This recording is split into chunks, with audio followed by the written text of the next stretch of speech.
Mm-hmm.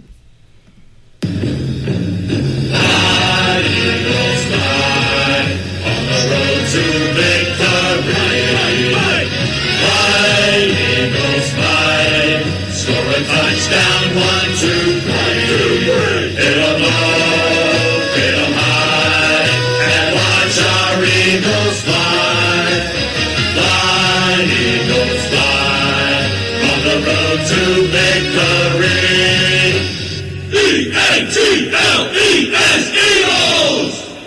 Oh, yes, the Matt Kwasiborski Show calling you live and direct from a blustery Washington, D.C. after a day full of rain, and the blustery conditions are settling in here. And I'm joined again this week by the beautiful Jonathan Mathers. Welcome back, John. Wow, thanks, Matt. Thanks for the intro like that. How was Thanksgiving? I'm sick of looking at turkey and eating turkey. Yeah, what do you have besides turkey sandwiches after the leftovers? Anything good?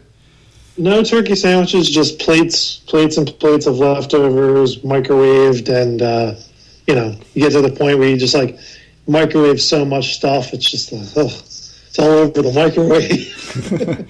So what else goes with the Mathers Thanksgiving? Obviously, we have turkey. What else? Or any kind of staples that are unique, and then the common staples? We do this really good cornbread casserole, which is off the chart. It's like better than cornbread. Mm-hmm. It's like really sweet. Good sweet potato, sweet potato mash type thing. Okay. And Becca she makes homemade desserts, so all homemade pies, like homemade crusts and everything. So I didn't get to partake in that because watching the old body, but everyone seemed to be drooling over it, so that was nice to see. Yeah, I was about to ask if you allowed yourself to partake in some of the good stuff, but good for you, man. That discipline's still there after all these years that I've known you. It's amazing. It's something. It really is. I mean, but do you have anything else that you have that is sweet that you will allow yourself to eat that is made with like the ingredients that you are eating? Yeah, Becca makes some things that are a little, sugarless. Mm-hmm. So, there's like pumpkin pie bars, and she made some good like cookies that had like almond flour and fake sugar and stuff. So nice. Yeah, well, welcome back. Great weekend of football. Before we get started, kick it off like we always do. John is up near Cherry Hill, New Jersey, just outside of Philadelphia. I can never remember the town. It's Bradford, Braddock, something like that. Or Hamilton, yeah, same thing. It's all, when you're from the inner city of Philly, all the suburbs are the same. You all got meshed together with your grass between the houses and mowing the lawns and all that crap that I didn't have to grow up doing in Philly. There's actually space between your houses. You have places you can park your car on your property, things like that. So it all blends together for me. I'd like to thank Al Gore for inventing the Internet Speaker podcast, and for all the loyal listeners out there that have been downloading the podcast. Got some pretty good download numbers, I thought, since we've been consistent. Just doing the weekly shows, like I said, nothing like earth-shattering, but we still got a lot of good sports fan, a good friend down here, and Tom Webster, who actually sets his alerts to the Matt Kwasiborski Show, and he has a good friend who grew up here in the D.C. area who's a huge Philadelphia fan. He's not from Philly. His dad was a Raiders fan, and when the Eagles played the Raiders in the Super Bowl, he was a little kid, so he went to go against his dad and adopted the Eagles that way. So that's a really cool story to hear that there are some people that do become Philadelphia Eagles fans and Philadelphia sports fans. But yeah, he heard Al Davis say "Just win, baby," and he was like, "Let me root for a team that doesn't win a lot." Exactly. Shout out to Mr. Webster. Yes. Thank you, John. Thank you. He will appreciate that. Hopefully he does listen to this podcast, but our luck will be the one that he skips. But yeah, he's picking us about the World Cup. USA moves on to the elimination round on Saturday against the Dutch or the Netherlands. And on my team, Poland. My second team, Poland, made the advance. Today they lost to Argentina and got dominated. I don't think I've ever seen a soccer match being where the one team got dominated so bad. But Poland was in good shape because Mexico could not score more than one goal, and they lost to Saudi Arabia 3-1. And it was explained to me that, kind of curious, is that if Poland and Mexico had finished tied in the standings, like points-wise, and had the same exact goal differential or goals forwarded, the difference for the team that would advance would be the team that got the less yellow or red cards. How crazy is that?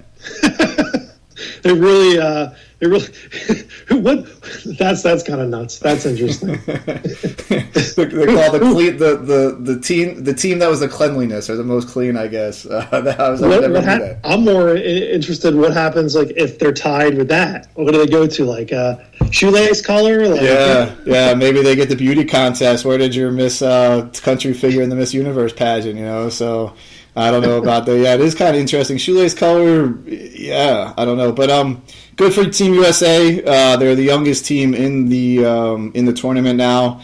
They played a game against Iran, which obviously had a huge political implications yesterday in terms of just the hate, not the hatred, but the undiplomatic. There's no diplomatic ties between the relations stemming back to the hostage crisis. And a little controversial calls that went America's way, but I think there's calls that could have gone either way as usual. But Kristen Pulisic literally played balls to the wall, John, balls to the wall, and he scored the only goal and had to go into the hospital with a pelvic contusion. Is that really what it was, a pelvic contusion, or was it something lower? That is the official word. Hershey PA boy went in and he scored the goal yesterday in the first half. And he'll be back though. I think he was at the hotel actually welcoming the team back last night. So good for Team USA. They take on the Netherlands the Orange team on Saturday in a knockout round at 9 a.m. John. So I expect you to be live tweeting that starting around 9:01. Dude, if you know me well, you know me. I'll be live tweeting about soccer.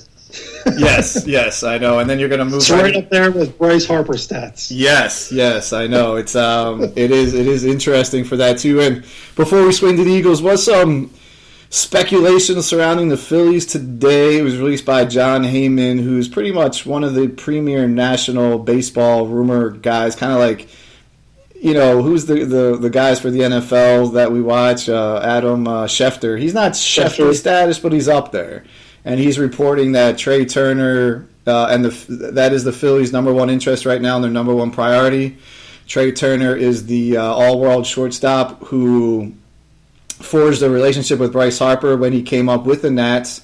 He was then subsequently traded to the Dodgers during the pandemic, won the World Series, and now is a free agent at age 30. They're saying he could command an 8-year, $268 million contract, John, almost $30 million a year. What do you think about that as your shortstop? I mean, I can't even understand the money at this point. So, you know what? Congratulations to Trey Turner. He's set for life. Yeah. I find myself, as I've gotten older now, I start to turn into the get off my lawn old man guy. And I'm like, we didn't grow up with these contracts, right? Like, it wasn't 9-figure contracts. Nope. I remember the biggest contract back in the day was like A-Rod. Okay, yeah. That was like a 10-year, $250 million contract, right? Like, that was for me, that was like the eye-opening, like, oh boy, here we go. And since then, 10, 12 years later, the numbers just keep going up. Yeah, I mean, it's obviously not it's not a done deal between Turner and the Phillies. There's obviously other suitors. Aaron Judge also plays a role. The AL reigning MVP, 61-homer guy who led the Yankees to the playoffs and to the championship series. Rumors that he's meeting with the Giants. The Dodgers could be interested. And, of course, the Yankees want him to come back, too. So between him and Turner, they'll probably be the first two to sign. And in baseball, that sets the precedent, obviously, because there's not that salary cap. There is the luxury tax. And once that precedent's set, then it kind of goes down the line, domino effects. You'll see the other guys coming off the board as well, most likely. So it'll be interesting. The winter meetings are next week in San Diego from 4th to the 7th of December. And growing up as a kid, I used to love the winter meetings because of all the trades that used to happen instead of these free agent signees. So it'll be interesting to see. But going back to your point about contracts, the first person to make $1 million in the MLB, do you know who it was? Mike Schmidt. Mike Schmidt, exactly. He was the first guy to sign $1 million contract. And the richest guy that got over $1 million was Kirby Puckett, signed a $3 million contract. And he was like, whoa, $3 million. And then that was probably 88, 89. And then go to your point, I think A-Rod signed with Texas probably 2001. So when you figure like within 11 years, the richest 10, 11 years, let's maybe 12, just to safely put, the richest contract was $3 million a year. And with 11 years, it was $25 million a year. I mean, that's inflation. Yeah, inflation. Yeah, inflation and the business side of sports. I guess you really can thank the TV deals, right? We always say that about basketball. The bigger the TV deals, the bigger the contracts, the bigger revenue sharing, so on and so forth. So I guess you can thank Uncle Sam and contracts for that. Yeah, absolutely. And going back to Bryce just a little bit, there was talk that the Giants were the other team in play for his services, but the Giants couldn't offer an average per year salary for him unless they went higher in the total overall value of the contract due to the taxes. Just he would get eaten his tax bracket. He would have got a lot more eaten out of his contract. What does it matter at that age? Maybe that was one factor. I don't know. He chose the Phillies. We'll never know that situation. Maybe the Giants just didn't want to match what the Phillies did dollar for dollar. So who knows? But I know when you talk about Canadian teams in both hockey and with Toronto Blue Jays and probably the Raptors, like, they have a higher tax percentage base too that comes out of their income, so they really have to almost overpay their players to come go with them. The Blue Jays don't seem to have an issue with that. They're always trading for players or signing them to rich contracts. But I think you can see within the NHL, I don't remember the last Canadian team that won the Stanley Cup. It's been a really long time. Right. I think one of my buddies on Forfeit podcast, shout out to the guys at Forfeit, they mentioned something about the contracts in NHL. Because of the salary cap, they just need to eliminate it so you can just go over and grab a couple Swedes, grab a couple Czech guys and build your roster rather than – because what was explained to me is the guys overseas in those countries, what's the point of coming over here? They're not going to get paid any more than they would staying in their country. Well, I mean, when it comes to maybe Sweden, that's true. I think Czech Republic, because they'll be paid in the local currency, which is nowhere near the worth of the U.S. dollar at the time, the Russian ruble. You won't see them going to Russia anymore. But if they can go to the Swedish league, if they can't make it into the NHL, yeah, they will look for those riches. And I think just the NHL has that prestige as well. It's like this is the top league in the world. If you have a chance to play in that, almost like the NBA when you see guys come over internationally, there's a lot of Europeans and other athletes coming over from different countries that play in the NBA. It is the top competition in the world. Do you dabble in hockey a lot? I know since you spent some time over in Czech and being overseas and being a Philly guy, I just wasn't sure. Never really talked if you were big into hockey.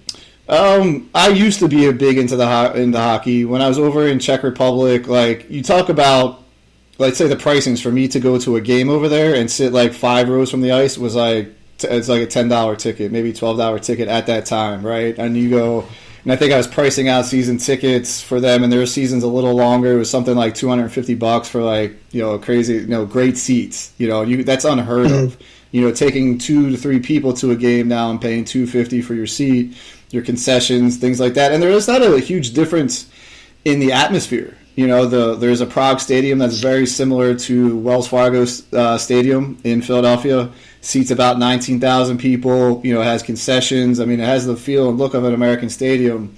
What I found interesting over there was that it's more of the national sport, which, in Philadelphia there's a huge, and in Washington there's a huge culture of it, but it's not the national sport, right? You talk about football, which we'll get into, or baseball, or even basketball. But as far as being over there in terms of the NBA and the NHL, and a little bit of baseball, I did drop off just because the games are played at night time here, 7 o'clock here, 7:30 here. That's 1:30, 2 o'clock in the morning on a regular season. I'm not going to stay up for that. But every once in a while, you would get the Flyers on the local TV playing the Penguins or something like that, so I definitely would tune in for those games.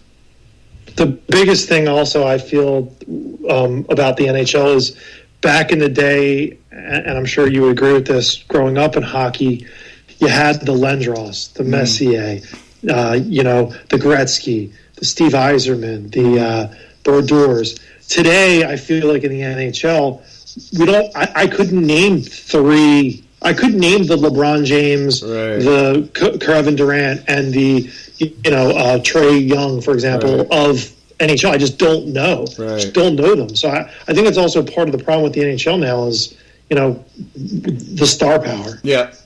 Yep. Yeah, I think, you're right. Connor McDavid out in Edmonton and Austin McKinnon in Colorado are the two that I can name. Local boy Johnny Gaudreau, who wanted to come back to Philly from Calgary, decided to sign with Columbus, probably for more money or for whatever the reason the Flyers couldn't match that. I think also in the big markets, there isn't that big name players. Like they're just, the Rangers are somewhat successful. The Islanders are middling. The Flyers are in, the basement. Washington has Ovi, but everyone knows Ovechkin's sort of at the end of his line. Crosby's still around, that way, but they are aging, much like LeBron is in the NBA. It is a good point. And remember too, the NHL, just now they're back in ESPN. They left ESPN years ago, 20 years ago, to sign with the USA Network at the time, and then they got bought out by NBC. So they've they lost a lot. Not only to lose the star power, which is a great point, they also lost a lot on the national broadcast, and on what it used to bring with Lemieux and the Gretzky and Lindros and those Devils teams and things like that. You're absolutely right.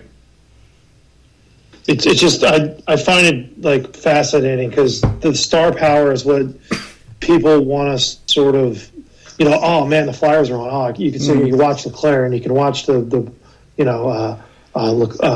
Lindros and Desjardins. You had all those guys that you like sort of could, I don't want to say assimilate with, but like those were our guys. Yeah. I couldn't tell you. It's not because I don't follow hockey. Like I don't follow hockey. Right. But even in the past, I could name Wayne Simmons, Claude Giroux. I know Carter Hart. Like I forget the crazy goalie guy we had. The heck was his name? Brizgalov? He had a really Brizgalov. Yeah. Like personalities and everything. Like I couldn't name you one. I can name you the coach of the Flyers, right, but I couldn't name you one player of the Flyers. Yeah, it's nuts. Yeah, I mean the Flyers and the Phillies went into sort of, and even the Sixers at the time all went into like that tank mode, and the star power that we had. Like Giroux was, I think, the second best Flyer of all time. He won't get that recognition because he didn't win the championship, and he wasn't a rah-rah Bobby Clark kind of guy. But stats-wise, he's right up there with Bobby Clark. Wayne Simmons, Voracek, Kimmo Timonen. But they just couldn't get that team, was just good, almost like the Sixers are now. They're just good for the second round and out. And they had one good run. They lost their key player, and Chris Pronger, to a concussion, has never been the same yet. And the drafting, the development of the players has been absolutely awful. And they always seem handcuffed by the salary cap, which I don't understand. It's been like 12 years that the Flyers are up against the cap. Like, how do you dig out of the cap? They need to hire Howie Roseman's protege, bring him to the NHL, and be like, get us out of this cap hell. Like, it's the same situation in the NFL. It's a salary cap. Get us out of it. You know what I mean? And Ed Snyder never not spent money. Like, he did spend money.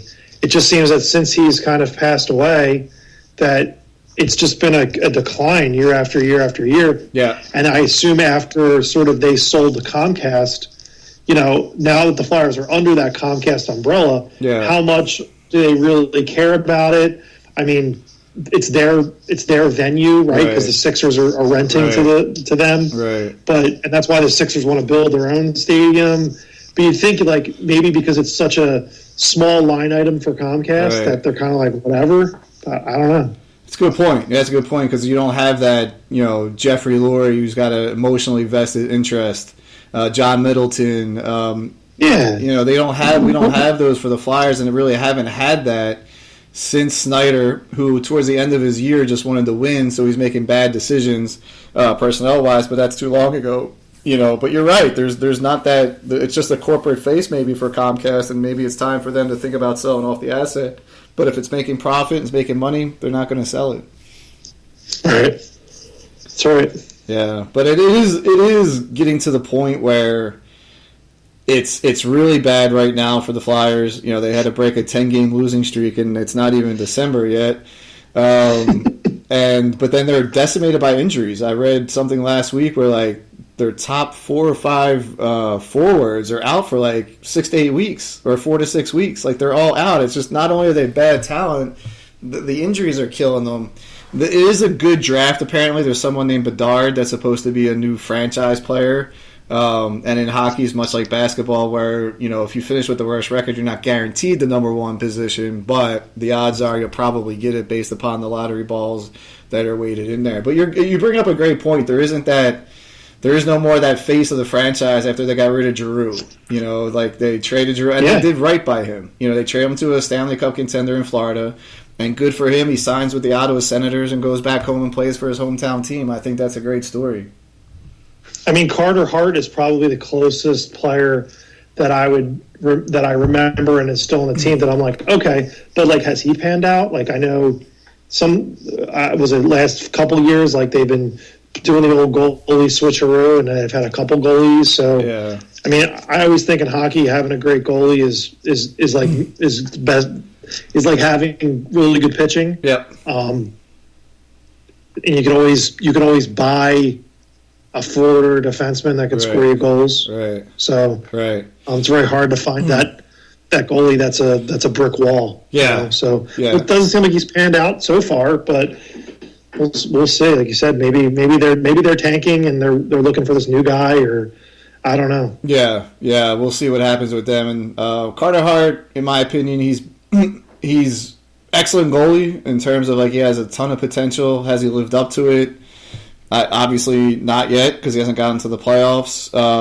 But then again, you can also look at the talent around him. Maybe that's just not there at the level. You can't use that always as an excuse, but we've had really good defensive teams that have covered up for our goalie's mistakes, and Carter Hart he has his games where he covers up, but sometimes he just gives up that goal where you're like, yeah, we kind of need you to make that save at this point in the game sometimes. So, but good point there, man. Listen to John with the hockey now. I heard you're called Boston Johnny by your forfeit guy. Shout out to them. I mean, the Bruins are running away with it. The Celtics are the number one team in the NBA. Listen, I might not know a lot about a little, but I know a little about a lot. Nice. Or vice versa. Yeah. I mean, the Boston Bruins are playing spectacular hockey, and the Celtics are doing really well in the NBA right now. Let's just switch to that for a little bit. What is your thoughts on the NBA so far? I kind of turned to you, as I don't really follow it too much. I know the Sixers are playing better with Embiid. They're facing the Cavaliers tonight, third place Cavaliers, but then Boston sitting at 17-4. I mean, what are you seeing so far headed after the first month and a half of the season? So we're banged up, right? Mm-hmm. Now that Embiid is sort of back. I mean, with him, is he really fully back? Like, he might play tonight and be off the next two games. So it's like it's that juggling match. So I won't really be able to judge this team. Probably closer to maybe Christmas, because I'm hoping James Harden is back by then. Yeah. Then you can get the full spectrum of the entire roster. And I don't think they're playing on Christmas this year, but Christmas is usually the day where they have like 5 straight NBA games, right. And it's sort of it's the fanfare of Christmas and playing on Christmas. It's the Thanksgiving football right. of Christmas. Right. So as far as the Sixers are concerned, I'm kind of like I'm passing judgment for now, because I think you're watching a team that is playing with guys that usually wouldn't be starting because of injuries. Right. But the few games they won, not having those guys, great. Yeah. So that's positive. I still think they're going to make a move probably at the trade deadline for another shooter. I'm thinking, hopefully. We'll see. I don't know. As far as the rest of the NBA is concerned, it's so tough to sort of sit back and go, oh, the Utah Jazz are the best team in the NBA right now. Right. Everyone looks at records and they go, oh, man, so-and-so has the best record right now. They're the best in the NBA. It's like really early. It's really early in the NBA. It's a long season. I think biggest surprise is like, for me, I'm a LeBron guy, which I've sort of flip-flopped in the last couple of years. For me, he's the Michael Jordan of this new era. Sure, absolutely. What's that? Absolutely, I would agree with that. Yeah, so it's I always have an eye on him. the Lakers right now, I think, are a mess. I think Rob Pelinka needs to go. So that team isn't going to be as dominant. I also think the Warriors. This is their last hurrah. So if I were a betting man, I would put all the money down on the Warriors right now. Okay. Just based upon the fact of how good that team is. They didn't lose players. It's the same sort of reoccurring roster. And Steve Kerr kind of hinted that, like, yeah, this might be nothing lasts forever. So that would be the team in the West that I would still sort of look at. Tonight's going to be an interesting matchup with the Cavs because they made a few trades in the offseason. They got Donovan Mitchell. Yeah. They're playing really well. I think a guy to keep an eye on, he's super hyped, is John Morant. I think he gets that team going, and I think he's an exciting guy to watch. He's hurt right now. Okay. But playing for the Grizzlies. Playing for the Grizzlies, yep. So it's NBA to me is always exciting because it's a athletic, high flying, dunking, 3-point shooting, fantastic sort of game. Yeah. But you gotta kind of wait till after. You gotta wait till like March, end of March, to sort of like, all right, where are we? Where is everyone sort of stacked up? You know what I mean? Now that they have the play-in games and an extra playoff seed and all that stuff. Like, I'm sorry, just the play-in games to the playoffs, like that they just added recently. So that's really what I take from it. But I know that's a long ramble. But yeah, no, I mean it's the analysis is good because it is still early in the season. Teams are learning how to play with each other. The Sixers definitely they're banged up with both Harden and Maxey out. PJ Tucker and is not doing well offensively, but defensively, him and Embiid are one of the best front courts. Anthony Melton, who they picked up from the Grizzlies, or the Thunder, sorry. He's been fitting in very well, it seems like, with those two out. But, teams are muddling through. Like, the Cavs are 13-8, Sixers are 12-9, and they're 2-3, or they're 3-4 seeds. But you got the Celtics at 17-4. You have the Jazz in the West. They don't have a great record. So right now, it looks like the Celtics, do you think that they are the team to beat in the East right now, barring injury, of course? You never know with a long season, but the way they're playing, 17-4 is a tough record. That's a great start. Yeah, and I mean, what happened with them in the offseason with their coach? That's obviously, probably a little bit of a distraction, but it doesn't seem to have phased them. I mean, they're coming off a finals appearance where they didn't win, so you kind of look at them and you go, okay, well, you got to beat the man, you got to beat the man. To be the man, you got to beat the man, right? So Celtics are, I guess you would say, the team to beat based on their record, based on finals appearance last year. Yeah. I still think that, I know everyone rolls their eyes at Brooklyn right now, but Brooklyn, the fact that Kevin Durant stayed and Kyrie Irving's playing now, maybe they can do something. I think Miami is someone to think about, and I also think Giannis, he's someone you just can't forget about. No. So I think there's like 4 teams in the East and probably 4 teams in the West. West probably more than the East. But I think there's probably 4 teams that you could probably look at and go, okay, I could see these 4 teams in the Eastern Conference Finals. Or Western Conference, vice versa. Let's say Harden comes back, Maxey comes back fully healthy, and they're able to play the majority of the season without injuries, barring that load management, which is always an interesting theory that we're resting players just get them ready for the playoffs. And I don't disagree with that at some points. I think it sucks for the fans. Especially if you pay for tickets and you expect to see Embiid and Harden playing, whether you're on the road, absolutely agree. or if you're at home in Philadelphia. You go to Charlotte. The Sixers are coming to town. Let's go see Embiid and Harden. They're sitting that night. That kind of stinks. But long story short, I guess my point: do you think the Sixers, like I said, if Harden and Maxey come back healthy, Embiid stays they all stay relatively healthy, do you think they could compete with the Celtics for that number 1 seed? Yeah, I think so. I mean, I'm sorry, compete for the number 1 seed? Probably not. Okay. I don't know. I'm flim-flamming here. I would say no.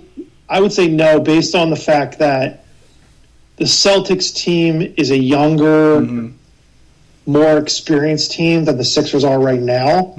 And based on the track record of our injuries, our age, top down on our roster, I would say no. Okay. But the Sixers are well within that 1 to 8 range, that 2 to 8 range, to be in the playoffs, no problem. I don't think the Sixers will be playing in the play-in game. No.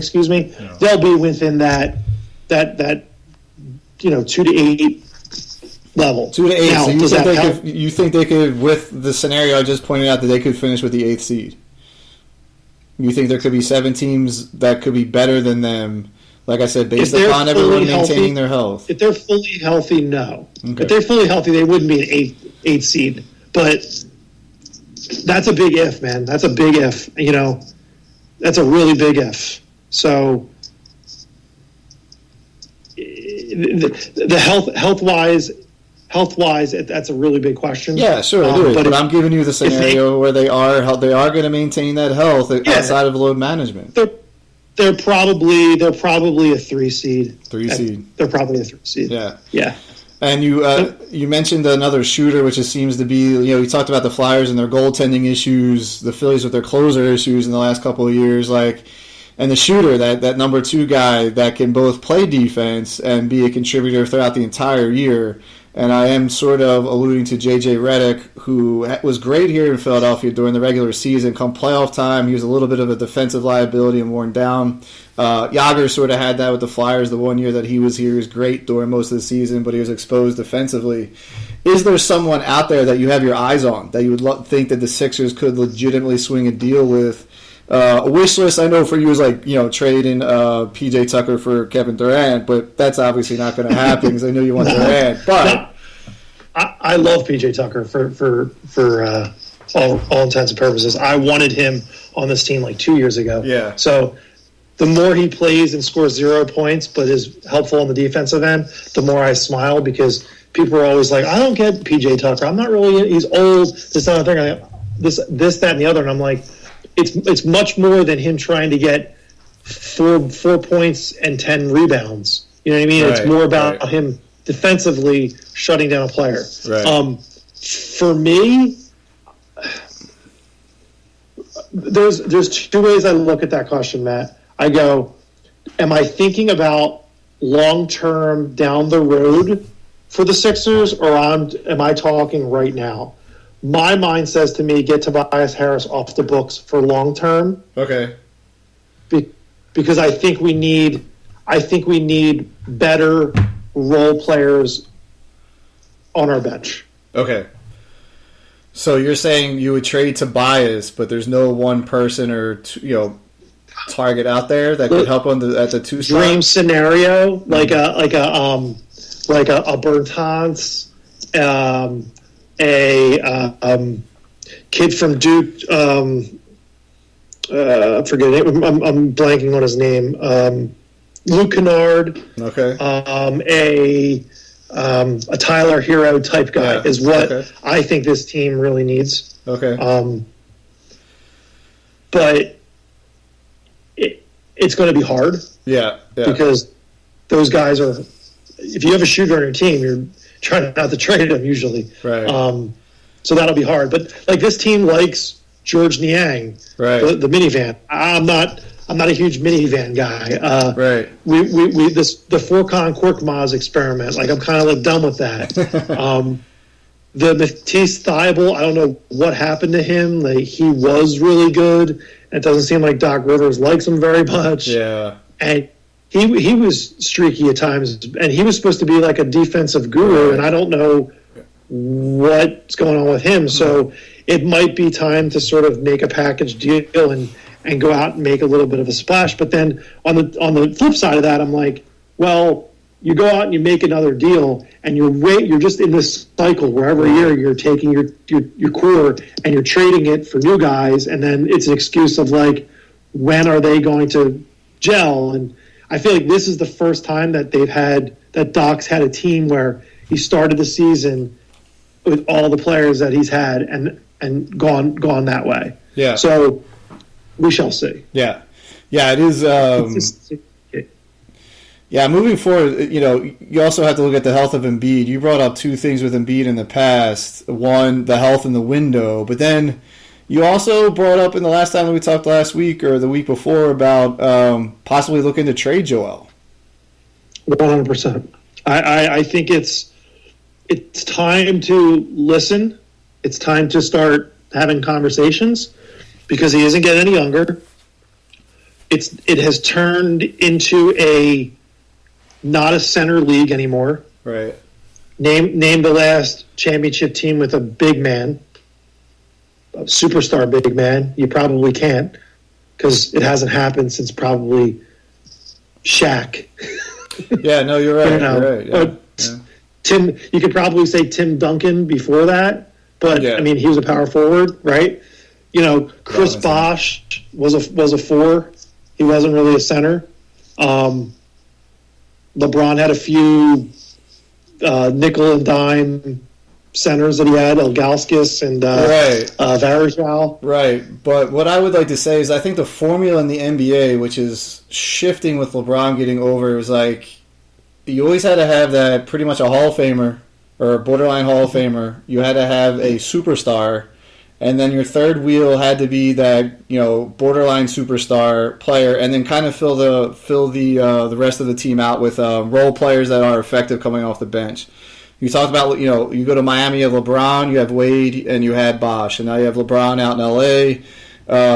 Who else? And then you have Seth Curry, who, even as a shooting guard, he's a franchise Hall of Fame player surrounded by an interesting big. 3 other. Yeah, you do. Yeah, you have superstars out there. If you trade Joel, that's your Hall of Famer. Are you able to get something back for that? And or do you believe that formula, when you look at the way Milwaukee won the championship, at the time, Giannis probably wasn't a Hall of Famer. He's probably still not a Hall of Famer, but he's on that track. But at the time, they didn't have that. They had Giannis, and he was sort of surrounded by Chris Middleton, and a couple of other guys there that I can't forget. Drew Holiday. Yeah. So do you have that if you trade Joel? Can you get something like that back? It's a great question. So let me step back because the Milwaukee Bucks was going to be the team I brought up, and I'm glad you did because they sort of broke the code, right? Mm-hmm. I would agree with you. It's usually you got big 3. Who's the big 3 on this team? Who's the big 3 on this team? Giannis and the Bucks broke that code. Right. Now, did Giannis and the Bucks break that code because the West was weak? Possibly. I mean, they played the Suns in the finals. The Suns who had to basically not go through a good LeBron team and a decimated Warrior, not decimated, but banged up Warriors team. Great. Right. So the fact that it can be done, it's also timing too, I think, with that. I don't think you need a big 3. I don't think you do anymore. Okay. I think that is not going to be sustainable basketball moving forward. We've seen that with the Sixers. One center making $100 million, a power forward and making $100 million, Ben Simmons making $100 million. Then you end up you don't have money to fill the other holes, right? Right. Now, the star power that LeBron had, he could sort of get these guys to sort of come and play with him. Right. You know what I mean? Right. Joel Embiid, I don't think has that draw, and I think Joel Embiid. I don't think Joel Embiid's a Hall of Famer. I don't think he is. Right. I don't think he is. So, the time I think to think about long term for us, if this isn't because this is our year. In my opinion, this is the year that this team needs to go to Eastern Conference Finals and win. It's this year. And maybe next year. And when I say maybe next year, maybe this year, next year is like this much. Because it's another year of age. Right. Of a Harden and Embiid. I'm sure Doc Rivers is feeling the heat as well. Yeah, definitely. So it's getting smaller and smaller, the window. Yep. So you might as well start to think about it and start kicking the tires to see, hey, what would a package for Joel sort of land us? Right. Is it a Kevin? I'm going to throw names out there, and people are going to laugh. It's not going to be. It's not Joel Embiid for Kevin Durant. No. It's not Joel Embiid for Devin Booker. It's not Joel Embiid for Trae Young. But could it be? Could it be? Would a team like Memphis realized, like, listen, like, we can offer Ja Morant a max deal, but Ja doesn't want to stay in Memphis. Right.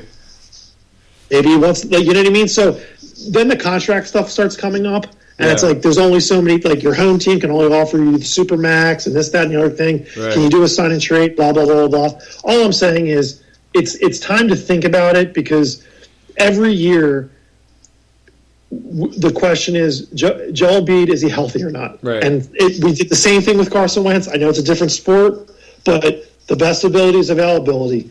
And if you get into another situation this year where you get to the playoffs, second, third round, whatever, Eastern Conference Finals, and he has a broken foot, God forbid, or a broken wrist, something again, you're back in the same boat. And at some point, you're not going to be able to, you know, Humpty Dumpty falls off the wall. You're not going to be able to tape him back up every year. You kind of got to cut bait with him. Right. And I appreciate his love for Philly. I appreciate his want to sort of, win a championship. But if you're not out there and you can't play a full season or a half a season or a quarter of a season, you know, you're not Steph Curry. You know, Steph Curry can not play for 10 games and play the 12th game or the 11th game and have 40 points, no problem. You know, he's just not that. So I think it's time. I really do. Yeah, it's he has been playing really well since he got back from this foot injury. It seems like you know, those points are average, but you bring up a good point. And when you talk about Hall of Famer, it made me point to the segue of Donovan McNabb, right? We had this franchise quarterback who, for all intents and purposes, was the guy for a long time, but he just couldn't get us over that hump. He didn't have injury problems, but he's not in the Hall of Fame. You know, he probably won't get into the Hall of Fame unless it's years down. He gets that, you know, sort of, okay, you've waited 15 years, and, you know, Drew Brees and Brady have all made it in now, so we'll get you in there. And that's sort of the correlation right now when you talk about trading Joel, and I think that's what Andy did with Donovan. He realized that, you know what, we've got as far as we can, and he's going to take us. It's time to see what we get for him. Yeah, I think it's always tough when you start to compare other sports. Yeah. Because I think in the NBA, you know, you look at a 12-man roster, you're really probably looking more like 8 or 9, because the other 3 guys generally don't play. There's always a lot of coaches play, didn't play because of coaches' decisions when you look at the stats for a lot of teams. But, you know, with McNabb, you saw what happened when he got a superstar receiver. Right. Now, the dream is, man, if you can go back in the DeLorean and get them to sort of kumbaya, what could have been? Right. I think both of their careers are a lot different. Right. But the past is the past, right? With Joel, you know, he's had Jimmy Butler. He's had Tobias Harris. He's had Ben Simmons. He's had the keys to the car. And it's not like Toronto where he shot the ball and it didn't go in. That was Kawhi that shot the ball and it didn't go in. Joel was there, but it's not him doing those things. Right. It's Joel's hurt, or it's Ben Simmons doesn't want to play, or Markelle Fultz can't shoot. Yeah.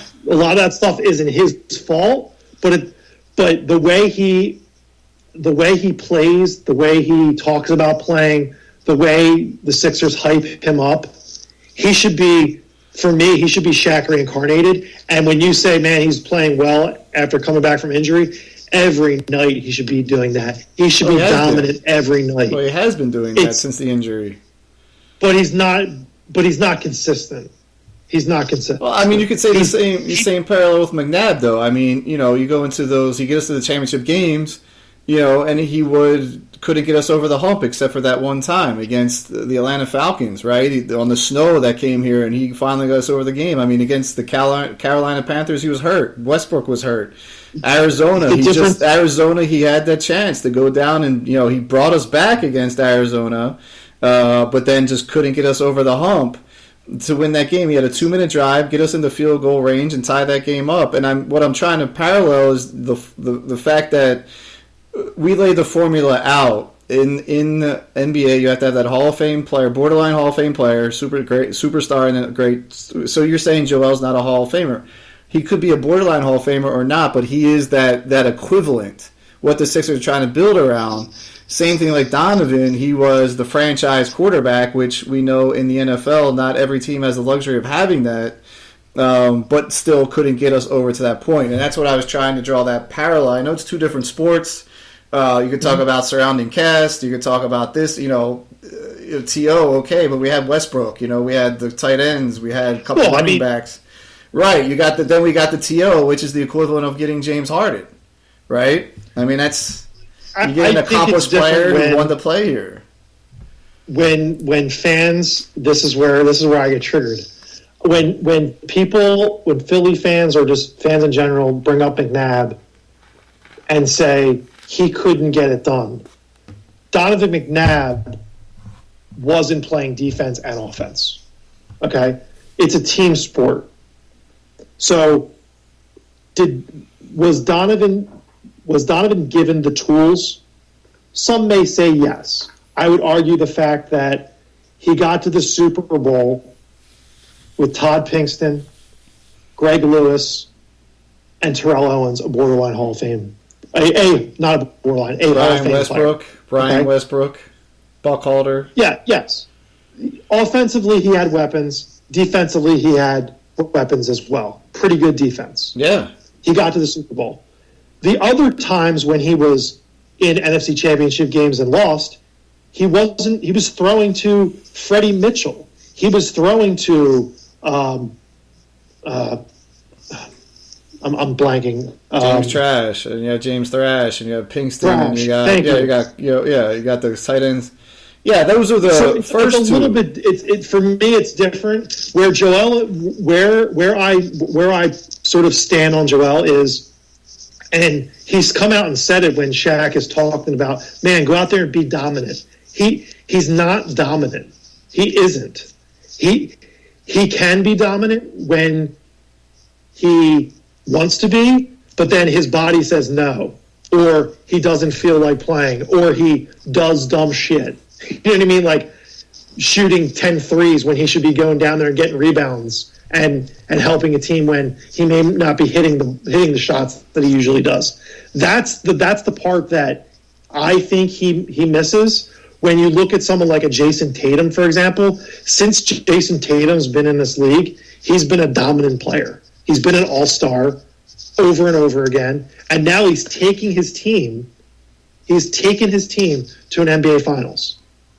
And I think the year before that, he was in the Eastern Conference Finals against Miami when Miami won in the bubble, if I'm not mistaken. That was 3 years ago. Anyway, he's been a dominant player, 100%.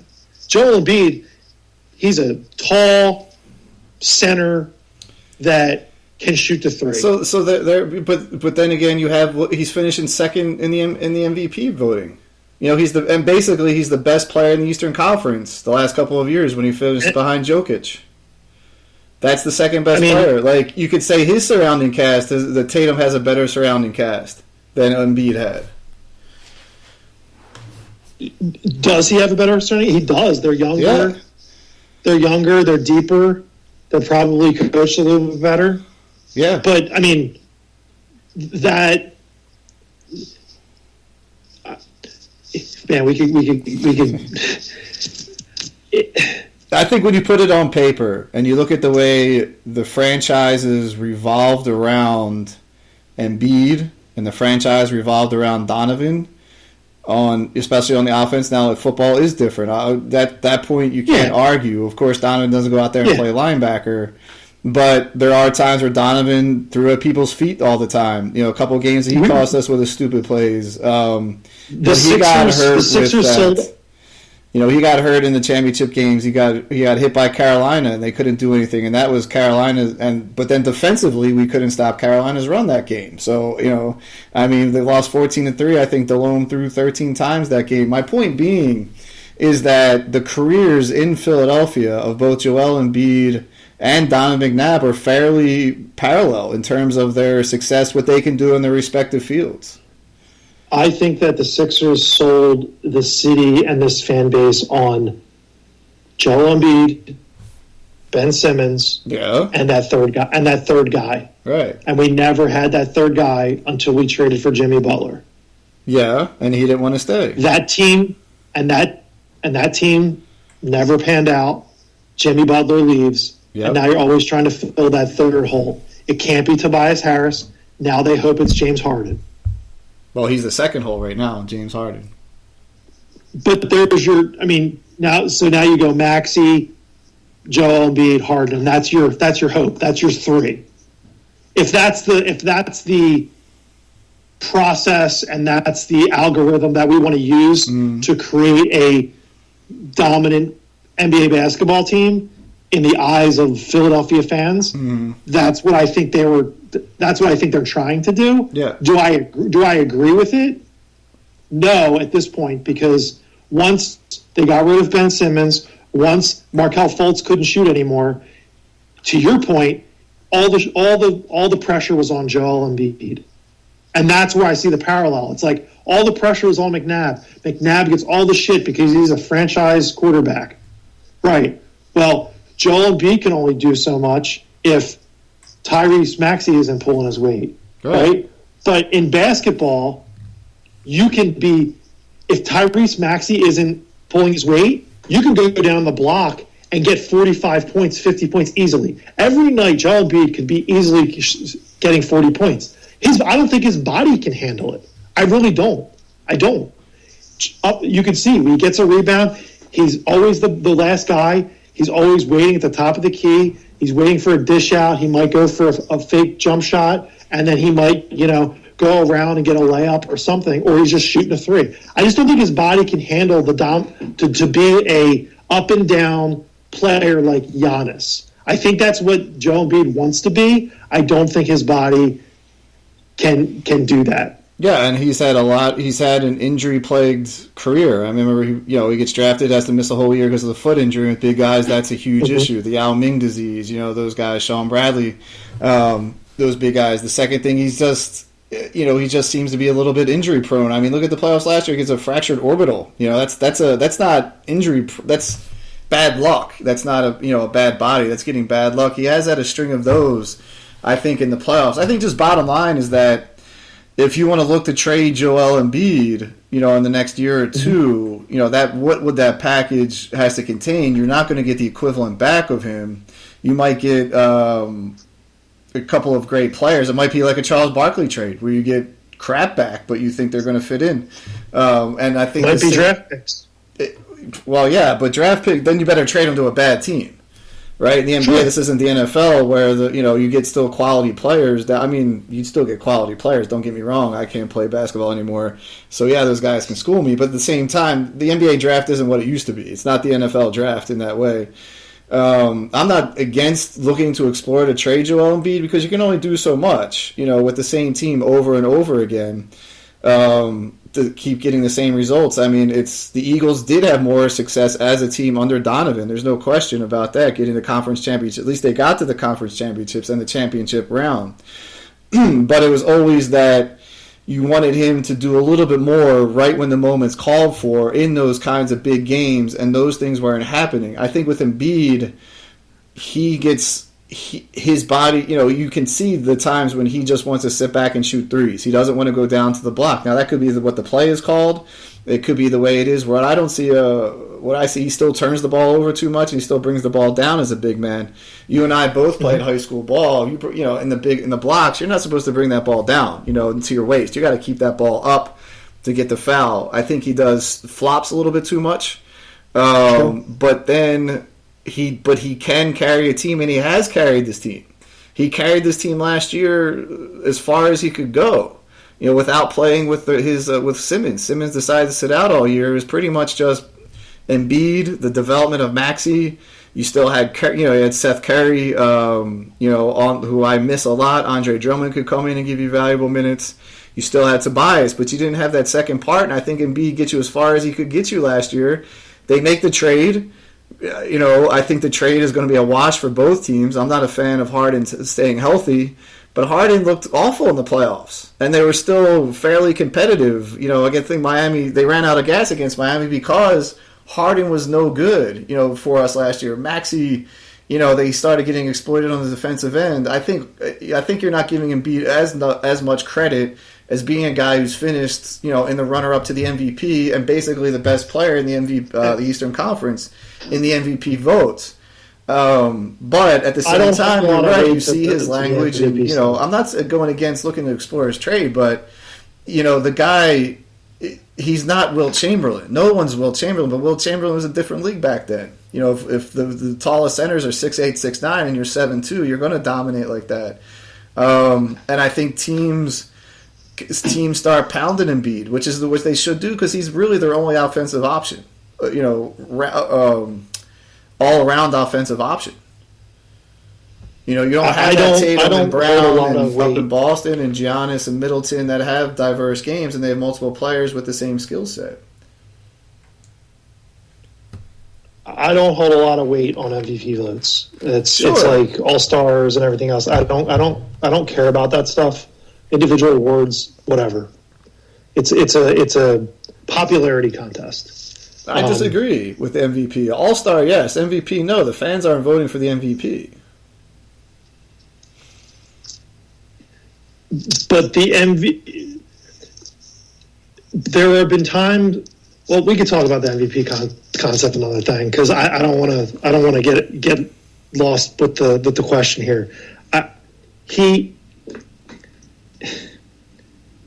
When you say they play Miami and James Harden stunk, right? Mm-hmm. Isn't that a time for someone to step up and take over? I think he did. I think he did as much, but then he gets the orbital fracture. When you want to play with a concussion and orbital fracture, you're not going to be the same player going out. And, injuries aren't an excuse. I think that's bullshit. When your eye is fractured, you can't see out of it. He's got a concussion. There are certain times where it's like, it's not Willis Reed who limps on in that famous scene where he limps onto the court and wills the Knicks to win in 1970, or Jordan playing with a few. You have an orbital fracture.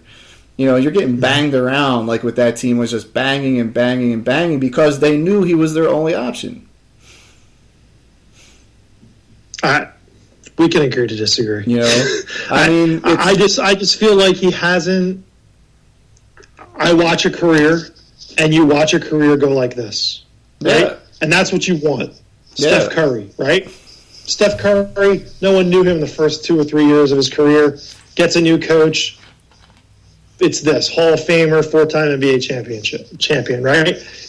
We can go as far back as Kobe, basic, gets Shaq, Phil Jackson, skyrocketed. Yeah. Okay, you're looking at someone now. Let's say a Kevin Durant, right? A Kevin Durant's career started out not bad. I mean, he had go back and look at that Oklahoma City roster. Yeah, he had a pretty stacked team. It took him a really long time to get the NBA Finals with the Thunder, but he lost. And then what happened? He had to go and do the NBA thing and latch on to the Warriors, win a couple championships, and then he ends up leaving and goes to Brooklyn, and he's back to where sort of he is. Well, right? He's also at the end of his career. I mean, he had multiple nagging, awful injuries, and he's a shell. He's not what he was back then. That's age and catches up to you, right? I think with Durant, he gave Memphis all he got with Westbrook and Harden.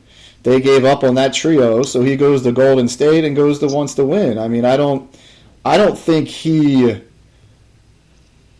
his career took off when he got to Golden State. I think the number of rings he obviously took off. But I saw that dominant player in Oklahoma City that you saw in Golden State. With Brooklyn, I just think. But he was an MVP. Sorry, go ahead. Yeah. No, but with Brooklyn, I just think he's a shell of himself. I think Brooklyn's just holding on low. We'll get him together and Harden, and who was the other guy? I forget though. Kyrie. Like all these, pretty much these head cases. I like Durant a lot, more than Harden and Kyrie, but they got a little bit of diva in them, and I think he's just at the end of the line. I think Durant. I don't think if Durant goes. Yeah, I don't think if Durant goes. I think he goes. Let's say Milwaukee, Boston, or even Golden State, make a play for him. Does he go in and be that franchise player? No. He's going to be a very good complementary player. He's going to be that that dominant. It's the equivalent, I would say, in baseball, picking up like a number 2 or 3 starting pitcher, or like a solid bullpen piece, right? At this point in his career. Yeah, I don't think he's that. Oh, I totally disagree. I mean, I totally disagree. So you think if you put him on the Sixers, are you ready to give up Maxey for Durant? I would say maybe yes, if it's going to win you if it's going to win you a championship. I don't see the Embiid, Durant, Harden thing working out as well as you think it would. I don't know. I just don't. I mean, I think that's a pipe dream of a trade. I don't think, but I just want to go back to the Durant thing. He was dominant. He was a dominant player in Oklahoma City. He was an MVP. You're going to use MVP. He was. It's convenient now to use the MVP, isn't it? It's convenient for you to use the MVP term now. No, but I'm saying like you're talking about an MVP player going to play with another MVP player. It's a lot different. It's a lot different of a team then. You're talking about 2 MVP players. No, the point being is that the same team. But the point being in Oklahoma, their team colors getting the same way. Oklahoma was MVP candidate, right? But that didn't matter, right? You just got to win championships. So he couldn't win, so it goes on. Joel Embiid, to me, when he's healthy and he dominates, I think, the Eastern Conference. He really can. Giannis is up there, but outside of Giannis and Embiid, when they're at their full potential and healthy, no one can really dominate like them on a nightly basis, and it shows up in the MVP votes. I think the point being that the original part of this conversation is that I see Embiid almost on the same line as Donovan McNabb's career here. There's a lot of pressure on them.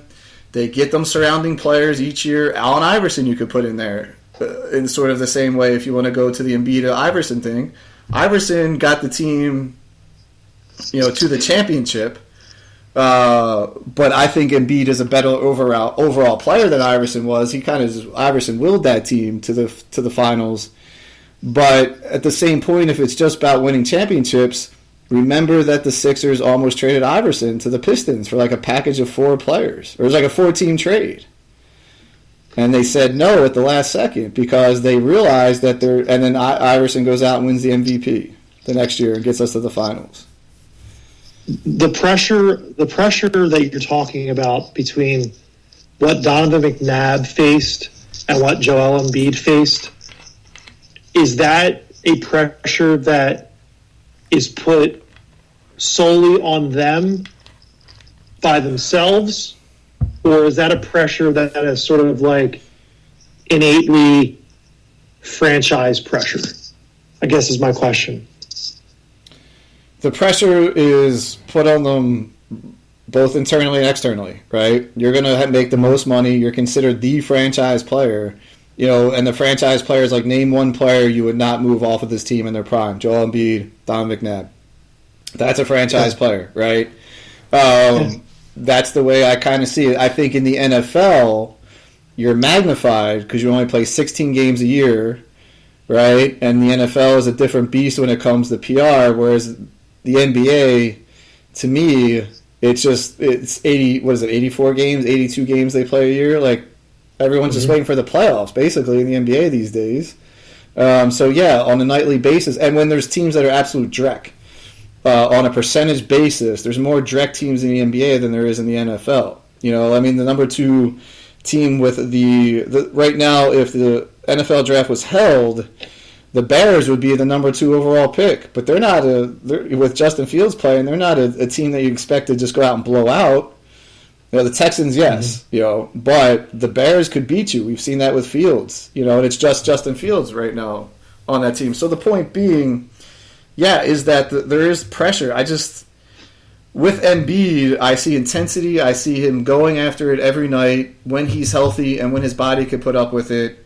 And I do think last year in the playoffs, like, you're playing with nobody. I thought he carried them as much as he could. He's only one person and going against 2 or 3 or 4 players. When you talk about the great players like Jordan had his Pippen. We forget about that. Everyone's talking about how great Jordan was. Jordan doesn't win those championships without Pippen or with the shooting guards that they threw out there, and they had like a three-headed monster at center who those guys were just like, we have 18 fouls in you, use them up, and score maybe 10 points between the three of you, and we'll win the game. You look at someone like, LeBron had Dwayne. When he got, and, I remember when he first got to the finals with the Cleveland Cavaliers, he had like Wally Sizer back. You do need that second option that you can at least rely upon. Rely upon, and they just didn't have that last year. And I think this year it's starting off the same way until we get these guys healthy.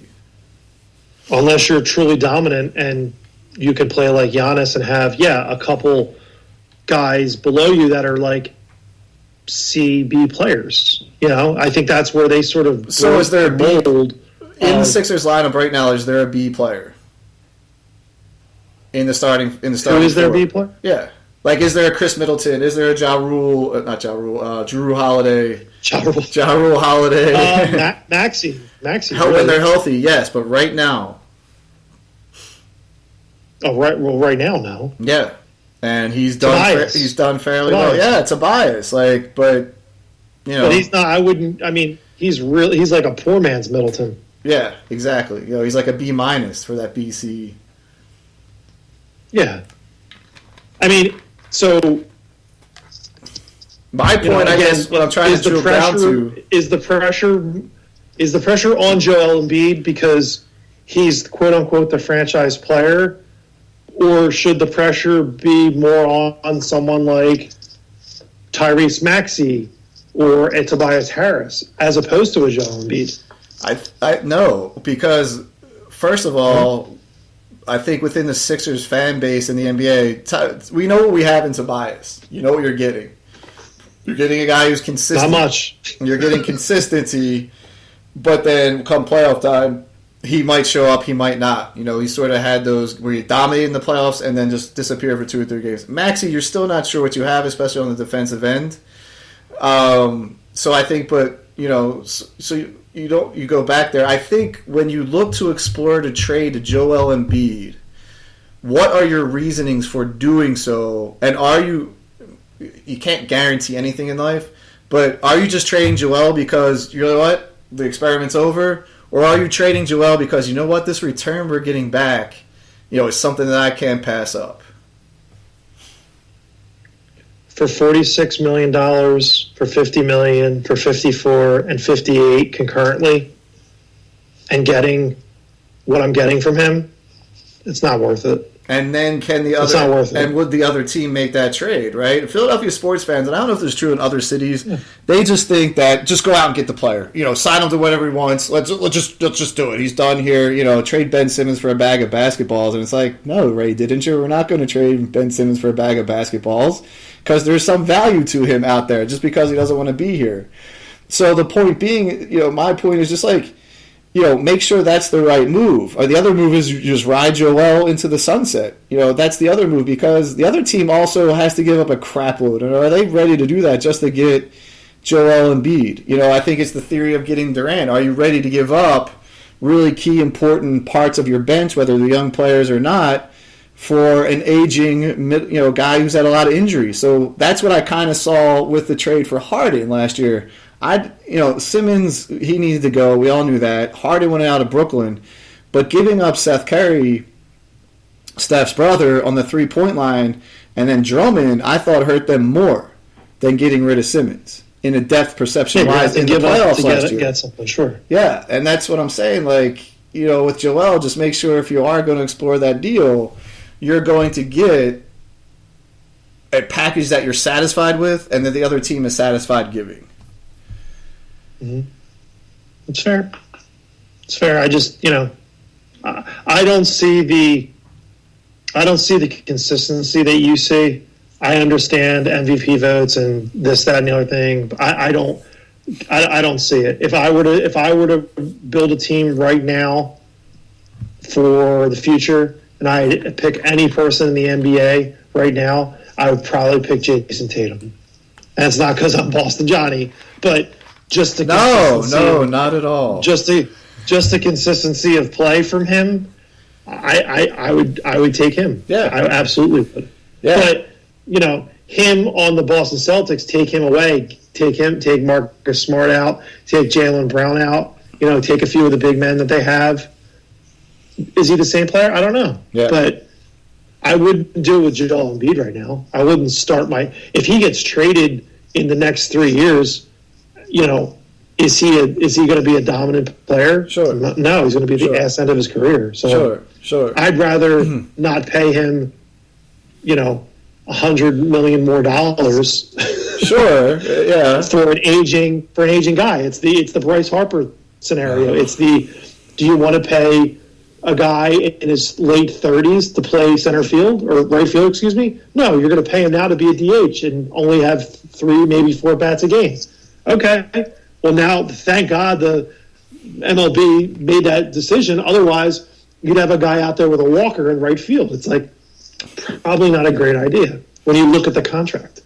Sure, but you take that risk on with professional athletes. You sign them to this deal, and that's the big thing, right? The injury plague. You can't really. You have to do your due diligence, obviously, on that, and that's why Harper didn't really have any injury history until he got here, and he doesn't really have injury history.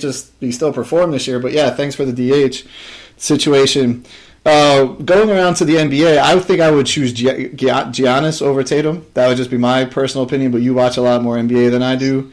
I think he just has that. He's entering into that kind of really dominant period, I think. Can he be the franchise player and win multiple championships like a LeBron? I'm not 100% sure about that yet. But he's the guy that I would probably choose over Tatum and as well. And yeah, with Joel, no, I don't think there's a lot of NBA executives right now going around the league that would say we want to start a franchise around Joel Embiid. I bet 0. I think he would probably get 0 votes with that, with Giannis and Tatum out there. Even John Morant out of Memphis. I think he would get a lot of votes as well. So, but no, I think you're right, and Joel's past that time. But just if you're going to be ready to trade for him, just make sure that you're ready for that package. And what does that bring? Because in the NBA, we talked about the draft picks aren't as valuable. So is someone like Charlotte going to go out and trade for Joel Embiid and mortgage their future, or Orlando, and say, we'll have him here, give up multiple number ones? Because if you trade him to someone, Joel, to a contender, let's say the Dallas Mavericks or the Utah Jazz or the Phoenix Suns, maybe with the Phoenix you get back, they got that Drayton guy or whatever, and they're giving you up multiple draft picks. Yeah. But what are the Sixers going to look like? Because to me, they're going to regress back into that Samuel Dallenberg AI area where they're just that purgatory. But that's purgatory. That's no better than what you have now. It's purgatory, but in the NBA, how else can I'm not a process guy. I don't think it's right to tank. I don't think it's fair to tank. Yeah. But everyone's doing it. So how are you going to get a Victor Wembanyama, the most coveted player coming out next year, unless you are trash? Yes, the lottery has a lot to do with it. I understand that.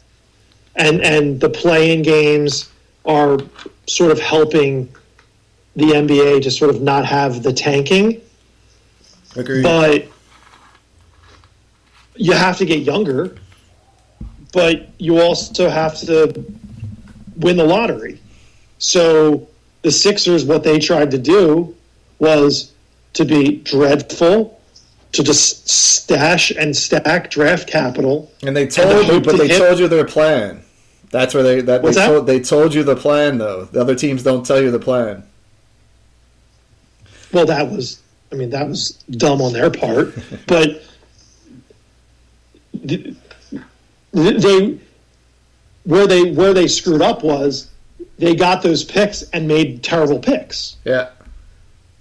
Now everyone can play Monday morning quarterback on being a general manager of the NBA, but you go back at some of those drafts, Markelle Fultz over Jason Tatum. Yeah. That was post-Hinkie, but yeah. I mean, you look at Ben Simmons, number one, but then you look at someone like Lonzo Ball, and you're like, well, thank goodness we didn't get Lonzo Ball. Maybe you'd have a different problem. Yeah. Right? Yeah. Yeah. But at least you can say, you know what? We have Tyrese Maxey who could be our next centerpiece. Let's build around him. Let's off Joel Embiid and send him somewhere and get something that could help. Maybe it's an Anthony Edwards. I doubt it, but maybe it's an Ant-Man. Right. Maybe it's I'm thinking of another power forward. A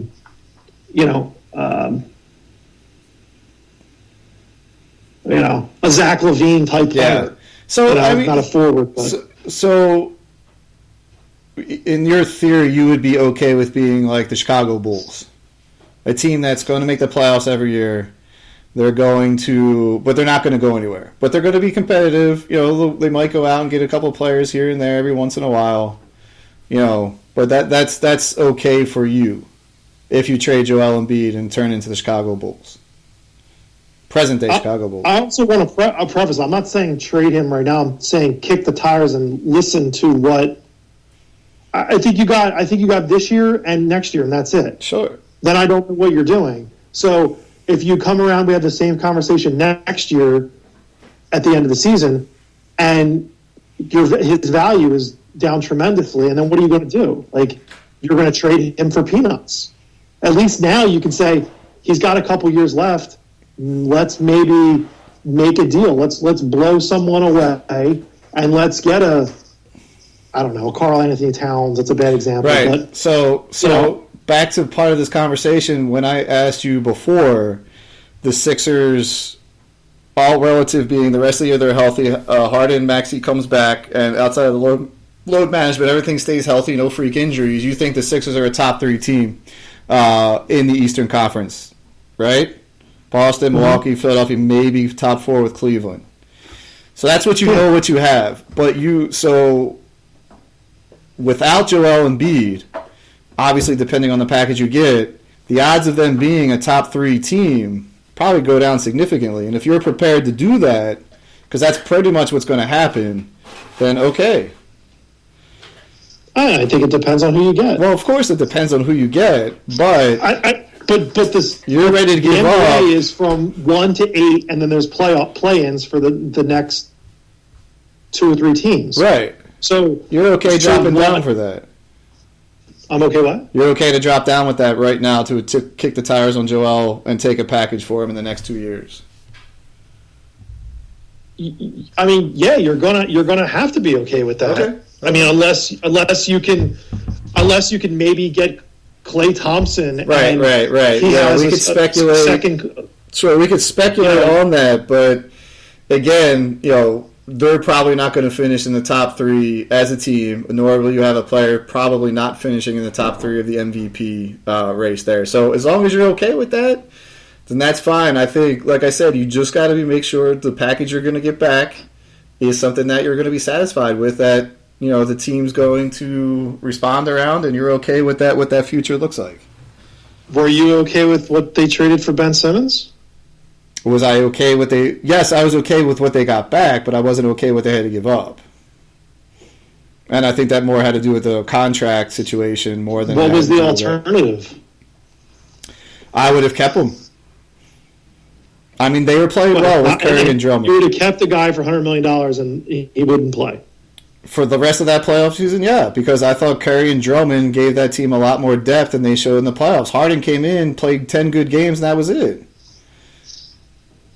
Interesting. Yeah. And then you would have traded Simmons in the offseason, yeah, absolutely. What does Harden give you? What has Harden done? He's given you, 12 games that he's been good? I'm talking about 10 last year, maybe 2 or 3 this year. He was pretty much non-existent outside of, 2 playoff games. Oh, well, at least he played. At least he played, but then our bench was depleted. We didn't have that shooter coming off the bench. I mean, I just think, look, both teams had to get rid of those players. That was pretty much the only conceivable. The one player that I really wanted for Simmons, you remember who it was? Bradley Beal. He's the guy. Beal hurts his wrist. He ends the season right before the trade deadline, and then signs a contract here. But we'll see if Beal wants to stick it out in Washington like he says he does so far. He's the guy that I coveted more than Harden. Granted, he got hurt. That would have been a weird trade. But, I still think, I don't know if you had to give up. I just love Curry and Drummond. Is that okay? C and D, they're the best bench people there. So Matt Kwasiborski, 80 minutes. We haven't even touched on the Eagles yet. I don't know if you have time to touch on them as well. Or we can keep going back about Joel Embiid. I think we should move on. All right, good. Good deal. Go back. Put the listeners to sleep. Yeah, exactly. So, before we get to the Eagles, do you watch Good Morning Football on the NFL Network? That's like their morning show? I used to, but my girl, Kay Adams, is no longer there. So I do watch it from time to time, but she was my girl, so I don't dabble as much. I appreciate that because Kay Adams also spoke fluent Polish because she was raised with the Polish language. So yes, so in the few times you watched, you have not watched Jamie Erdahl at all, or any here and there. Yeah, she doesn't do it for me. Okay, understandable. Yeah, no, I was just thinking about.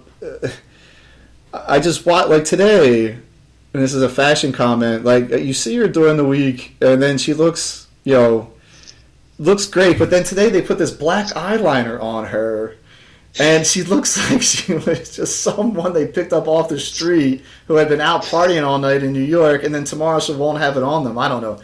It's just interesting the way they're trying to do her style and her fashion, where Kay Adams had her different style and fashion with her hairstyles and her hoodies and stuff like that. Jamie dresses a little bit more conservative. Now that could just be the way they want the show. They didn't like maybe what Kay was wearing, but she always her face always kind of looked the same. But every once in a while, Erdahl will come with this black makeup on, just looking like she was out at the clubs all night long, and they just brought her into the studio. Anyway, but I didn't realize you'd stop watching it to bring that up. 10-1. We both last week we talked about the Eagles-Packers game. We were both pretty confident they would win, and we both thought the Eagles would put a lot of points on the board. But was there anything that sort of stood out in that game that you weren't expecting, either on the Eagles side or on the Packers side? Yeah, A.J. Brown fumbling a football. Can we stop that? I don't know if he needs to get stickum or what, but I know he was sick over the holiday break and but it's 2 games in a row. Yeah, exactly. And it's holding the football. Like if you're on the sideline puking, I'm okay with that. Yeah. But you got to hold on the football, right? That's the only thing. Even if you just have to catch and go down because you're not feeling well, just catch, go down, and hold ball. Yeah. He sort of did that after the fumble, his first catch after the fumble. He just wrapped it up, and the Packers wrapped it up. Yeah. I was a little surprised about Aaron Rodgers based on the fact that I know he had the broken thumb, but didn't expect him to sort of get knocked out of the game. Yeah. Of course, I wanted that selfishly because of being an Eagles fan. But I was really surprised with that safety, Blankenship. Yep. Blankenship, yeah. He came in. C.J. Gardner-Johnson gets hurt. He comes in, gets a pick. Now granted, he did miss a big tackle against Christian Watson later. But come in and make a little bit of an impact there. A heck of a job by him, really. Yeah. I didn't like the defense, later in the game, of course, because it was like edge of your seat. I want to be able to start closing teams out, But, we have a hole there to fill now. It looks like Gardner-Johnson's out for an extended period of time. Yeah. So we're going to have to look at our safeties and make sure that's okay. But do you bring back Malcolm? Overall, I'd make the call. Yeah. I'd make the call. It seems like he was hinting towards it a little bit in an interview, like he was getting some softball questions. Yeah, I'm in shape, and I follow the Eagles and stuff like that. I'm sure when he's interviewed by the New Orleans, he probably says the same thing. Although the Saints, they're nowhere near the level of what they were. I thought what I liked about the Eagles offensively was that they were playing a desperate team, that they knew the seasons were on the line for the Green Bay Packers. Like Green Bay, they got beat by Tennessee. They go in 4-7. Minnesota had won on Thanksgiving against the Patriots. bounce back game for them for the Vikings. The NFC is starting to solidify a little bit, but you knew a team led by Aaron Rodgers who started to get their feet under them offensively were going to come out, and they put a lot. They ran the ball very well. Rodgers threw the ball fairly well, given a broken thumb, and they responded. But then the Eagles also responded. Remember, the Eagles jump out to that 14-0 lead, and all of a sudden the Packers it's 14-13 or something, 13 something with the missed extra points, or it's 20-20. But the Eagles came back. In the second half, they sort of put their foot on their throat a little bit. I think they jumped out to 34-20 lead. Jordan Love comes in and makes some really nice plays, but I also think the defense at that point were adjusting to the loss of CJ, probably were sitting back a little bit. But then you go to the quarterback. I mean, the poise Jalen showed. When you realized he had 100, that to me was like the easiest 157-yard rushing game I think I've ever seen. Mm-hmm. And Sanders was 143. He's certainly, we talk about prototypical running quarterbacks. He makes it look really easy. He does. I don't know if it's because of his strength, if it's just because he is fast, but the way that he can kind of just like flick that switch and go, yep. Whether he sees something or it's a called play for him. Right. It's really mesmerizing to watch him, and it's another one of those aspects of a quarterback, like a tool in his toolbox, to where maybe our running game isn't working, maybe our receivers are passing the ball, maybe our tight ends are banged up, and you check all those boxes, but then there's always his legs, yes. as that last resort, or the pocket collapses, or you need 1 yard. You know what I mean? And that's so nice to have that reliability of that. I thought when we played Washington and the Colts, you didn't see as much of that with his legs.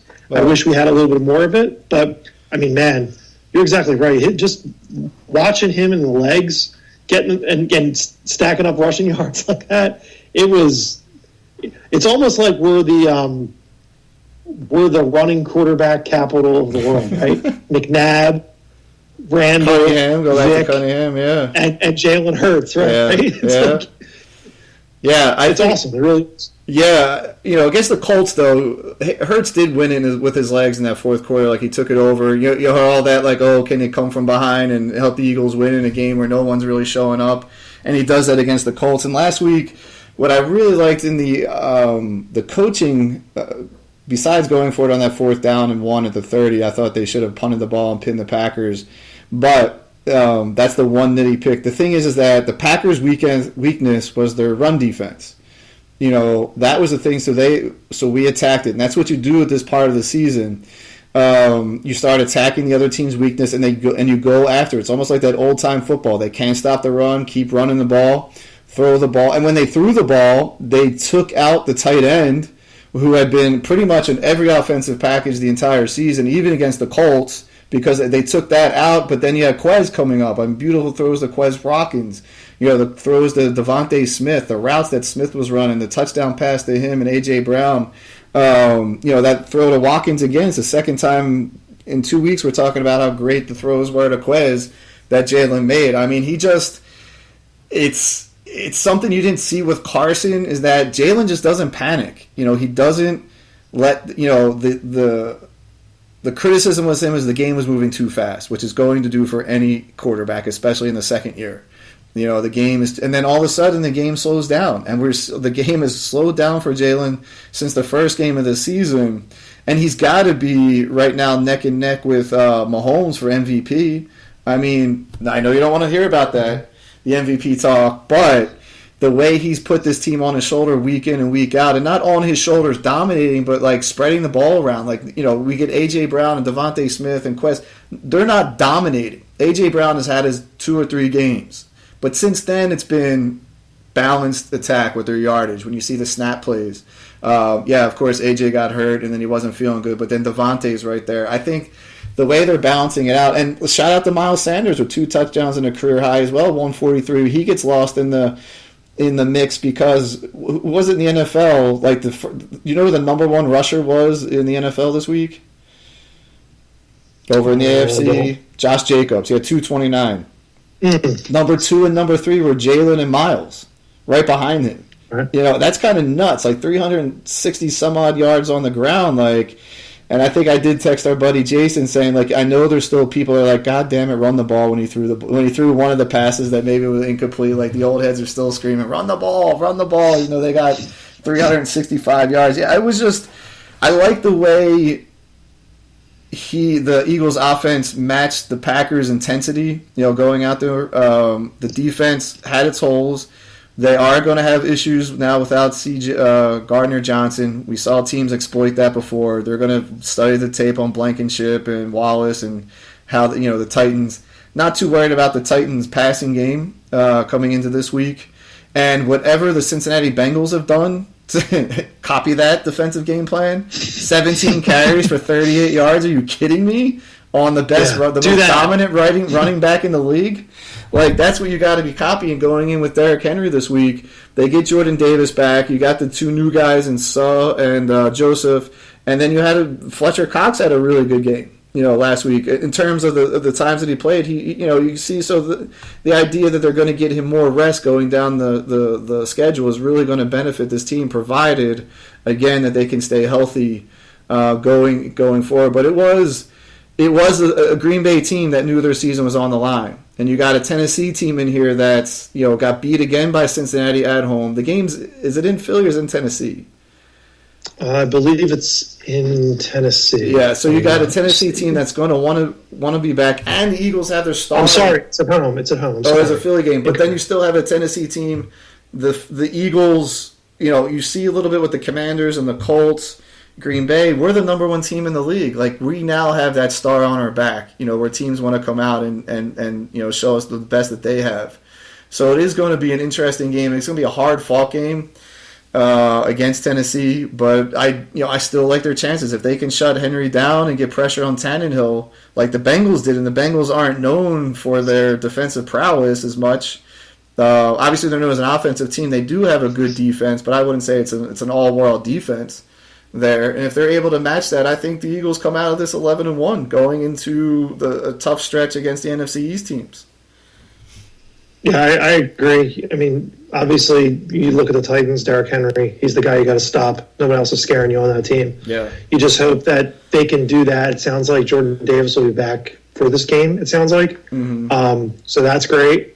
But again, hoping that you can bottle him up, stop him, and then hope that there isn't just some, all of a sudden Treylon Burks is like, we can't cover him. You know what I mean? Derrick Henry has 2 carries for 10 yards, and Treylon Burks has 9 catches for 300. Let's hope that doesn't happen. You know what I mean? Knock on wood. So yeah, I think that this team's kind of one-dimensional. Mm-hmm. But I've been surprised before in the NFL, and like you said, I don't want to look forward to the Giants, but our schedule coming up, we could certainly end up being a 16-1 team, really, if the stars align.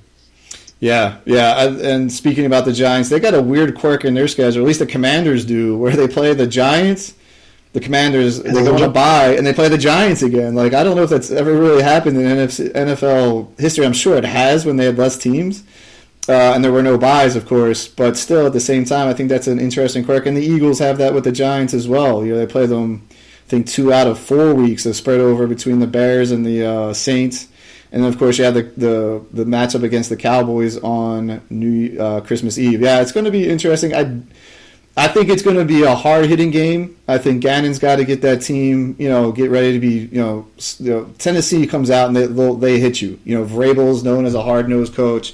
He likes that physicality. You just hope they kind of emerge healthy coming out of this game against the Titans. But like you said, the Titans are a little bit too one-dimensional. They're playing in an awful division.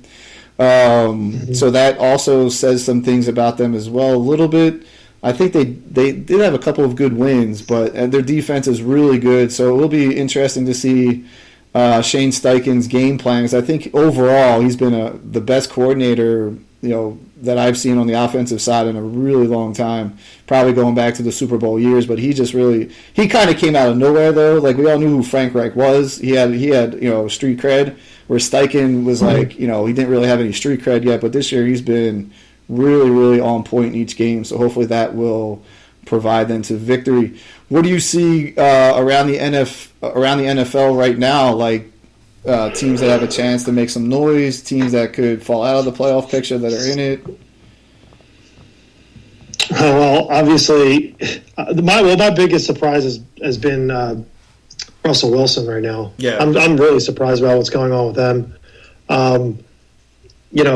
You look at the AFC, Kansas City. I mean, Kansas City. Obviously, you go into the season thinking like, obviously they're a contender. Really surprised about Miami. I mean, hell of a job by Mike McDaniel, to get that team really sort of, atop the AFC East, but sort of like dominating a little bit, competing with the Bills, who, you would also probably argue that they're in the contention. No other big surprises there really in the AFC. Kind of like you look at the AFC East, like I said, the Dolphins, probably that surprise. On the North, the Ravens are always talked about in the hunt.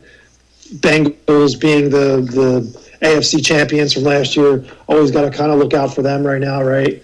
The AFC South, we don't even have to talk about. It's just a trash division. Hey, shout out to Dougie P, though, knocking off Baltimore. Dougie P going for two. Going for two. Love it. Trevor Lawrence looking reborn down there. He looked awesome against the Ravens. Kansas City, of course, and then obviously in the NFC. I was a little surprised about what's happening in the NFC South. Just terrible division, but Brady at 5-6 is kind of surprising. That was bad coaching too in that loss against Cleveland. I blame more the coach or Brady on that. They had a chance to go down and get that game-winning field goal, and they kind of sort of set on the ball after Cleveland tied it. Then they got a big pass that if they did that right away, they probably could have kicked the game-winning field goal. So that was bad coaching there. But yeah, they're sitting at 5-6. Yeah, and Atlanta had a chance to make some noise to maybe knock Washington back a little bit, but Tyler Heineke, man, he just doesn't lose down here. Yeah, and it's crazy to look at that. I mean, it's nice that we keep winning and we're ahead of the pack with that record. I think that's going to certainly help us. So I just kind of want to keep letting it roll, and I don't want to get into a situation where we have to rely on another team for our number one seed, because it's only that one team that gets a bye now. It's important. Yeah, and I think the NFC playoff picture is pretty much set, I feel like, except for Atlanta, Seattle, and Washington. And the only reason I put Atlanta in there is that they could sneak up, because with Tampa Bay, I thought Tampa Bay was ready to go on a run. They could come up and sneak in that division if they knock Tampa off. Seattle could overtake the Giants. The Giants seem like they might be on the back pedal in a little bit now. We're going to see how Washington plays them. So that is kind of, there's not a whole lot of races there right now, I think, in the NFC. I think San Francisco is going to pretty much cement their place, and they might be the best team in the NFC overall. Their defense has not given up a point, I think, in like 4 or 5 straight games. Minnesota, you know how I feel about Minnesota. Kirk Cousins played well on Thursday night, but whatever. We'll see what he does. In the cold weather come January. AFC, I'd like to see the Chargers get in there. And I think the Chargers have the better record going down the stretch than either the Jets or the Patriots. However, the Chargers have to play a pretty hot Raiders team coming in this week, so that's going to be a wonderful matchup. And you also have this week another rematch. Kansas City goes into Cincinnati, and I think Joe Burrow is the only quarterback in the NFL who's undefeated against Mahomes after 2 starts. Now, I don't know how much quarterback matchups matter one-on-one, but Burrow knocked off Tennessee, goes back into Tennessee again. They knock off the Titans. Remember they did that last year in the playoffs as Tennessee was number 1. Then they went into Kansas City and knocked them off and got to the Super Bowl, and they're peaking. They're starting to peak a little bit. They get Jamar Chase back. They're going to be someone to reckon with. Even if they struggle against Kansas City and lose, they're not going to get blown out of that game. And I still think they have to play the Ravens again for that division. You're right about Miami. What is impressive about Miami is that obviously their offense and their defense, they went out and got a lot of players. by free agents or trades, right? We talk Tyreek Hill, Bradley Chubb, Chase Edmonds, who they traded in the Bradley Chubb. I think they got a couple offensive linemen, and they're gelling right away, and that's unheard of when a team goes out, rebuilds in free agency. Jacksonville did the same thing. Jacksonville signed a lot of big-time players to big contracts, and they're not doing as well. Hopefully they will with Doug Peterson. We have a soft spot for him. But, yeah, it is impressive what Miami's doing with meshing all that talent together in 1 year under a brand-new offensive system. And Tua's playing great. Everyone was ready to trade him for, get rid of him for Baker Mayfield probably at one point, the Miami fans last year. So that Deshaun Watson was coming? Yeah, Deshaun Watson makes his debut, ironically, in Houston. I still have mixed feelings overall that situation there. I meant that they wanted to trade Tua for. Yeah, that's right. Yeah, but him too. Yes, it's going to be something. The NFL. I don't know if they'll be broadcasting it or dropping in to see how it goes or what. But yeah, that'll be interesting to see too. Yeah, kind of stinks too because Jacoby Brissett coming in and winning that game for them against Brady. He's they got to lose. Jacoby Brissett's a great leader. He's just another one. He's just a fill in the gap, stopgap quarterback. Had a really nice career though. If Tom Brady doesn't deflate those NFL footballs, I don't think Jacoby Brissett has an NFL career. So I'll give a shout out to Brady there. But it's been wonderful, John. We talked so much Sixers tonight. We're on the 101-minute mark. Our longest podcast yet. So I really do appreciate your time.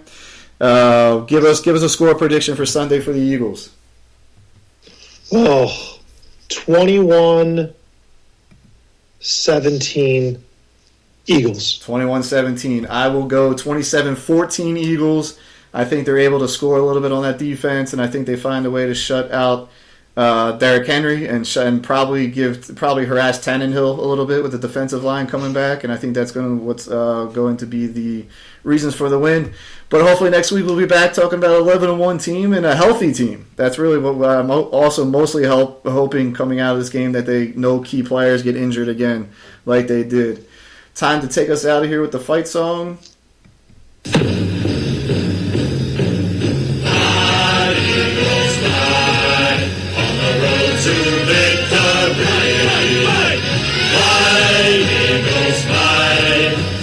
Touchdown, 1, 2, 3. Hit 'em low, hit 'em high, and watch our Eagles fly. Fly, Eagles fly, on the road to victory. E-A-G-L-E-S, Eagles! John, thank you, my man. Have a wonderful week and a wonderful weekend. It's been the Matt Kwasiborski Show, calling from Washington, D.C. John up in Hamilton, New Jersey, just a suburb of Philadelphia. And remember to inspire the inspiration. Do not wait for the inspiration to inspire you. Have a great week, everyone.